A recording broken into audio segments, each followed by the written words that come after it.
Mana ndondora umenye ibyo nkora byose kandi werekane uko meze kose. Umeze ute wowe aho uri? Ndagusubije aramwifuza kugubwa neza, uri kumwe nanjye havuga Imana Moyese nk'uko bisanzwe. Mu kiganiro kuri kubyerekeye Imana mudukurikira kuri page ya Facebook yitwa Ururembo Rwera, ushobora gukurikira ibi biganiro byacu. Hanyuma wowe dukurikiye kuri YouTube kanda subscribe kugira ngo ujye ubona ibiganiro byacu bikoroheye. Urakoze cyane. Kugira ngo dukurikire kuri Instagram cyangwa se kuri Google nukandikamo Ururembo Rwera TV5 uzaba ugize neza nukurikira izo nyigisho zagufasha kuba mu buzima bwiza kandi utegure n'ejo hazaza hawe heza.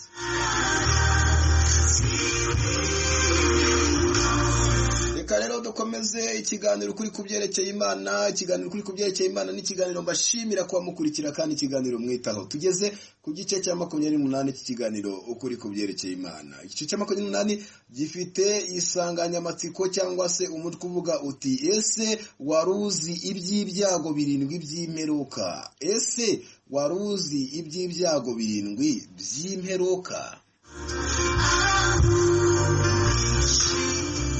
Mu gihe cy'iminsi y'imperuka izaba, mu gihe iminsi y'imperuka izaba iri kurangira, hazabaho ibyago 7 by'imperuka. Ibyo byago nibyo mujinya w'Imana kandi bigereranywa n'ibyago Imana yateje mu gihugu cya Egiputa igiye gukurayo ubwoko bwayo.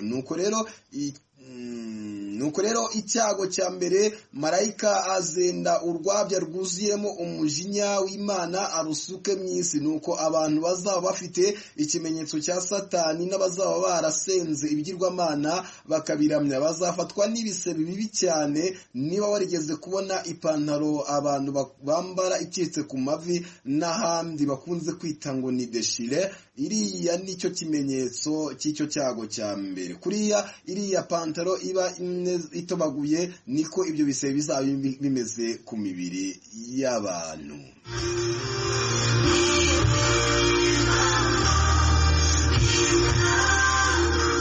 Icyago cya kabiri, marayika zenda urwabya rwuzuyemo umujinya w'Imana arusuke mu nyanja no ku kintu cyose cyo arusuke mu nyanja. Nuko ikintu cyose cyo mu nyanja gifite ubugingo kizapfa kirerembe hejuru y'amazi. Aho tekereza umunuko uzabaho ugereranywa n'uwabaye mu gihugu cya Egiputa igihe Imana yabatezaga ibikeri hanyuma bigapfa. Hanyuma niba warabonye ukuntu bafata umuti bagashyira mu mazi, amafi n'ibindi bintu byo mu nyanja bikazamuka hejuru byapfuye. Icyo nicyo kimenyetso cy'icyo cyago cya kabiri. Kuriya niko bizaba bimeze uwo munsi.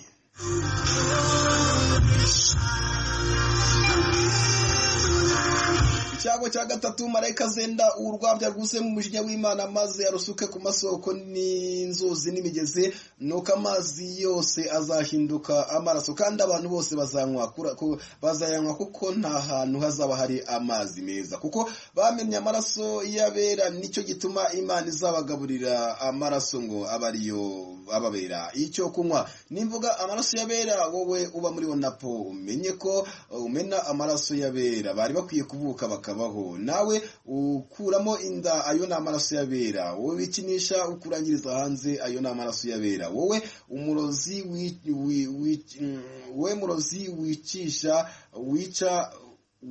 wicisha abaturage,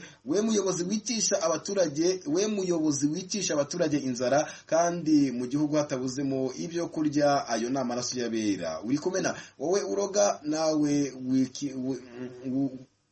nawe wirirwa ku rugamba urasa abantu, mwese ayo ni amaraso y'abera mumena. Ngayo nguko ibyo bigereranywa n'igihe Mose yarambikaga inkoni mu mazi maze amazi yose yo muri Egiputa ahinduka amaraso. Hanyuma kandi niba warabonye uburyo abantu bica inyamaswa bakazivamo amaraso bakayanywa, icyo nicyo kimenyetso cy'icyo cyago cya gatatu.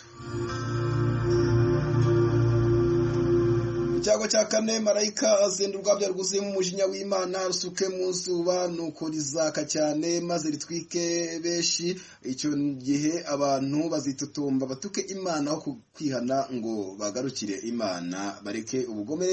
Niba ujya wumva ukuntu abantu bitotombera Imana ngo ibateze ibigeragezo, yatinze kubatabara n'ibindi byinshi, icyo nicyo kimenyetso cy'icyo cyago cya kane.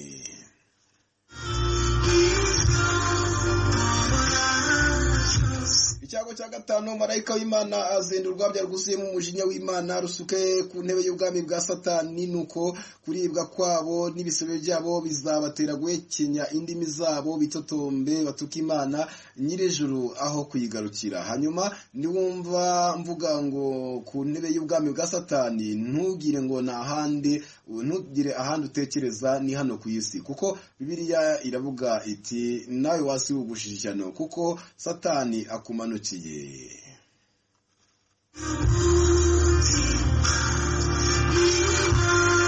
Icyago cya gatandatu, marayika w'Imana azenda urwabya rwuzuyemo umujinya w'Imana rusuke ku nyanja no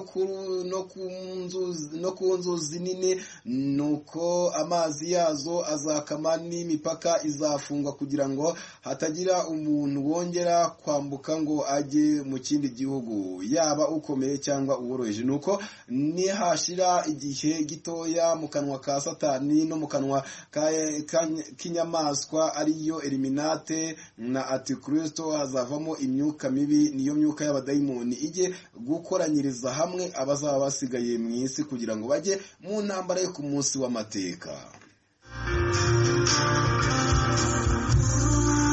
Icyago cya karindwi, marayika w'Imana azenda urwabya rwuzuyemo umujinya w'Imana rusuke mu kirere, nuko hazabaho inkuba nyinshi no guhinda n'igishyitsi cyinshi. Ubwo nibwo Imana izaba itangiye guhindura ibintu byose ngo bibe bishya, ni nabwo Imana izavuga iti byose birarangiye. Nuko hazamanuka urubura n'umuriro maze bitwike abantu bose bazaba baje mu ntambara yo ku munsi w'amateka kurwanya Imana. Nuko abantu bazababazwa n'urwo rubura, kuko ruzaba ruremereye cyane, maze batuke Imana aho kwihana. Ese ibyo byose wari ubizi?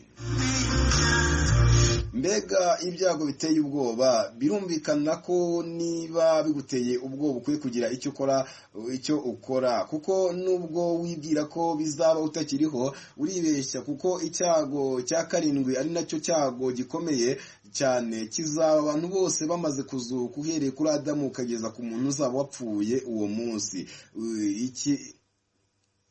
Icyiza nuko wagarukira Imana, kuko uwo munsi abanyabyaha bazaba bagushije ishyano, naho abakristo bo bazarindirwa mu rurembo rwera, naho abanyabyaha bo ntibazaba bafite uwabakiza. Kandi ntiwarenganya Imana, kuko yaduhaye umwanya wo kwihana, ariko abantu barananiranye kandi ntibumva ukuntu Imana ari nziza.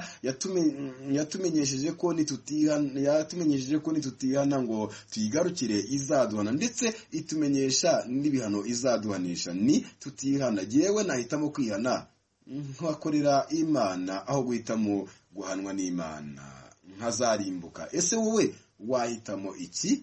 Ibyahishuwe 16 umurongo wa mbere kugeza ku wa 20.